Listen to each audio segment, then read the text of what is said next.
Assalamu alaikum, everyone. I'm Sister Keisha here again with Halal Metropolis, speaking to the lovely Sister Khadijah Jammeh. Assalamu alaikum, Sister. Walaikum salam. Sister Jammeh was a student at Wayne State University and received her bachelor's degree in public health during the pandemic. Going through that difficulty with the pandemic, and she's going to talk to us further about what she went through to graduate. She's also a business owner, a mother, and a wife. So she had to juggle everything to accomplish her goals. So tell us a little bit about your journey as a student and then a graduate from Wayne State University. My journey as a student was very interesting only because people thought that I was going to stop going to school because I got married. People thought that I was going to stop going to school because I had a child.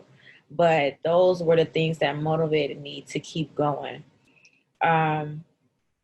I know I started off I was at Oakland Community College when I graduated from high school, and then I did 2 years there. And then when I transferred to Wayne State, I was pregnant. So that semester, that was my first semester at Wayne State, but then that was that semester when I was pregnant. So like I was in and out of school being sick. So it was a struggle because I ended up losing my scholarship. So when I did lose my scholarship, that kind of discouraged me in a way, like, well, what's the point of going to school? But then as I got into my field as in public health, I was like, okay, this is what I like. I went to school to be a health educator in women's health. Mm-hmm. So promoting the wellness of prenatal care and breastfeeding and the importance of having a doula. A lot of people don't know about doulas and midwives and stuff. And basically it's just preparing the mother, especially Black women, like, because oftentimes Black women, we don't get the resources that we need in regards to the pregnancy and even postpartum. Okay. We don't get those resources. So that's why I decided to keep going in my school journey, because this is what we need in this world. This is what we need in my community. Okay, so then the pandemic knocks on our door. Yes. You're at the stage of getting ready to graduate. How difficult was that, or was it difficult at all? Or what changes did you go through to get to graduation? It was difficult at first because everything just switched like online, like during the pandemic. And I was in the middle of the semester, so everything just had to like transition to online. So once that happened, like it was hard for me to keep up with time management and when to study, because like when you're at home, it's hard to just get up and say, oh, I'm gonna, attend class, or it's hard to get up and say, I'm gonna study. So it was hard trying to manage that. And then once I got a bit overwhelmed because like the teachers are also learning how to navigate through the online system. So it was kind of like giving me a hard time because I was overwhelmed with all of like the schoolwork they tried to like, they did put on us. Like it was like a lot of work that we had to do to catch up in these months. And that's what also led to it affected my business in a way. Well, my career at that point as a substitute teacher for Detroit Public Schools. So I had to leave that because it was conflicting my school schedule because everything was online. So I couldn't be at work and be at school at the same time. So I had to choose my education over the current career that I had at the time. So not only are you struggling through Wayne State courses and being thrown in the midst of online classes, you had a position with Detroit Public Schools. Right. And then you had to decide which was the most important, and you were at home with your husband and your son. Yes. So is your hair gray yet? No, it's not. I'm kind of surprised that it's not gray because it was it was a struggle. Like, it was to the point where I wanted to give up. I was like, is this even worth it? It was really hard. I had to like pray on it a few times because it was a struggle. And with difficulty comes ease. And alhamdulillah, you got an opportunity to wear that cap and gown. Yes, even though we didn't have the graduation, well, I didn't have the graduation as I visioned. Yeah. I still got to wear my cap and gown. I still got my diploma. Um, I'm in I'm sorry, step it's not a now. diploma, it's a degree. It's a degree. I got my degree, bachelor's in public health, minor sociology. Alhamdulillah. And what do you plan on doing with that in the immediate future, or do you have anything lined up for it yet?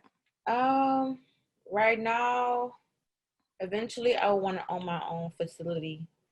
You know how it's like there's is it Planned Parenthood? That's what it is. So I Yeah. want to have a facility that prepares women. Like, they come in, like, for example, they come in, they don't know what to do. Like, they don't really have a support system. They don't really know it's their first pregnancy. So I want to have a facility where it prepares the mother in the beginning of her early pregnancy, in the middle of it. So, like, introducing them to breastfeeding, because a lot of times breastfeeding is frowned upon. Breastfeeding is so sexualized. Like, mothers don't want to do it because they just feel like it's sexualized, so they refuse to do it. So I just want to give the mother that education on that, and then just hold their hand through the whole process, letting them know that they're not in this alone, and then following up with them postpartum. A lot of times we forget about that part, and that part is hard, especially with postpartum depression. It's not gonna come. It's not gonna come when you expect it. It's not gonna come when the baby's born. It might come when the baby's 8 months. So just preparing that mother for that as well. So I just want to be that facility. Also, like, a more so like a networking, like, having midwives and doulas getting to know um, mothers. Okay. All right. Yeah, it'll be open to all mothers, but like my focus will be on Black mothers because The need is there. the need is The need there. is definitely there. Mhm. Now, also during the pandemic, you have a business. Could you tell us about your ginger business? Yes. Hot ginger business. It's hot ginger. So I am the owner and founder of Great Ginger LLC. Great Ginger is basically homemade raw ginger juice made with um, natural juices and organic sugarcane filtered water. They all come in different flavors, and each flavor has its own role. So it's lime twist, which is like the lime and the ginger, like it works together to help with like weight loss, for example. Mm. While purple passions with hibiscus, it helps with like blood circulation and whatnot, and it has a lot of vitamins and antioxidants, and it's it's a way to like not feel guilty about your health, because a lot of times I know a lot of people, they want to cut sugar, they want to start their weight loss journey, but this is a way to have a good drink but also be healthy at the same time. Alhamdulillah, we need something that tastes good and is healthy for us. Yes. What made you decide to go into the ginger business? So believe it or not, when my dad used to make it, I did not like ginger. I could not stand it. I don't know, maybe it's because he didn't really mix it with anything, so he just drunk it like that. But Yeah. one day I was at home and I made it for my husband. He was like, "Yeah, you onto something." So ever since then, I just started experimenting, because I was originally making the Tango Tropical, which is with the orange juice and pineapple. I was originally making that from, but then I started experimenting just different stuff I can use to make the drinks. And I try to stay away from things that have preservatives in it. So I use like all natural, so like make actual mango chunks, and I use like actual hibiscus flowers, and I use actual raw ginger to stay away from those what is it, preservatives and bad stuff and that's in the drinks. Well, that's So really eventually with my drinks, they like after like 2 weeks or so, they Mhm. swell up. So that means it's not really good to drink anymore. But that's the good part because it's natural. Right, right, Yeah. right. So it's amazing how Allah has allowed you to persevere during Mhm. this time. I'm sure a lot of people, they gave up with school with with that switch, but you continue and you have a business. Yeah. Now, is there a way that people can get in touch with you if they're interested in business or need some information about public health? Yes, they can follow me. My business number is 248-716-8381. They can follow me on social media. My Facebook is Khadijah Jammeh, and my business page on Instagram is Gray Ginger with 2 underscores. Um, in regards to like my business and in public health in general. Like a lot of times, a lot of people, because when I started my public health journey, it was like new to Wayne State.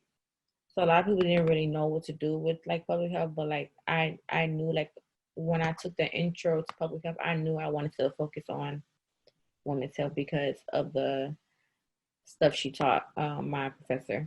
So it's a lot of stuff you can do with public health. So I can only like tell the people who's interested in public health about what I want to do. I Right. know it's like a range from like epidemiology to human resources and stuff. So Okay.